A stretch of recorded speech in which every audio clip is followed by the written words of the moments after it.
Il fonctionne en connexion Bluetooth Low Energy avec l'application qui est sur votre smartphone. Et donc sur le smartphone, on a une application qui donne à la fois le relevé des UV en temps réel, la dose de soleil, là où on en est vraiment de son exposition solaire en fonction de son type de peau. L'app connaît votre type de peau. Et puis on a toutes les recommandations de protection solaire, quel SPF il faut mettre à quel moment pour votre type de peau et par rapport aux UV auxquels vous êtes exposé. Donc on ne le sent pas du tout, il ne vient pas perturber le confort de notre lit. On le met en longueur ou en largeur? On le met en largeur sur le matelas, sous le matelas, pardon, et lui sent tous les micro-mouvements, ce qui permet avec de l'analyse de signal d'analyser le rythme de respiration et le rythme cardiaque. Cette deuxième partie qui vient, elle, sur la table de chevet et qui va intégrer des systèmes, des programmes de lumière et de son, envoyer donc les bonnes lumières qui vont favoriser la sécrétion de mélatonine, qui est l'hormone du sommeil.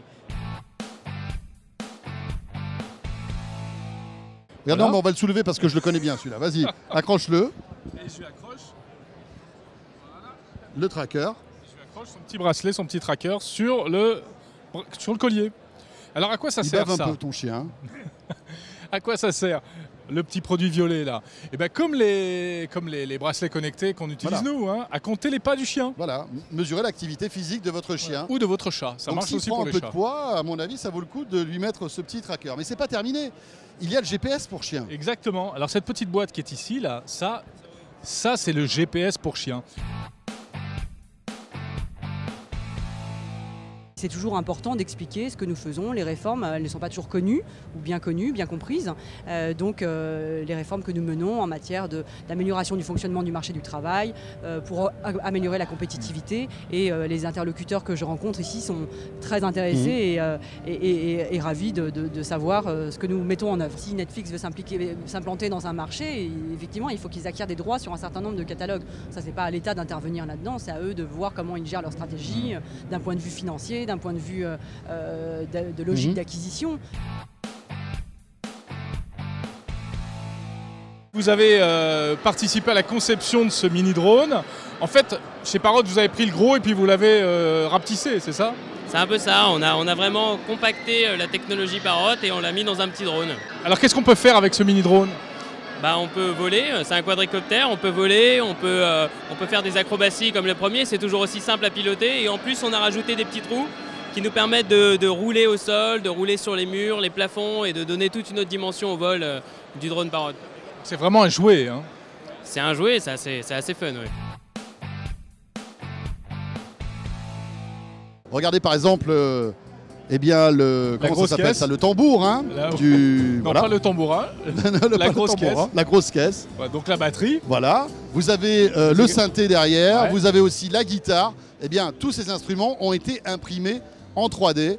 Et c'est incroyable parce qu'ici, il y a une effervescence au CES de Las Vegas sur tous ces objets qui sont imprimés en 3D. Il y a des dizaines et des dizaines de stands qui parlent de ça. Exactement, et vraiment la foule se presse, on sent qu'il y a une énorme appétence, une énorme curiosité pour l'impression 3D.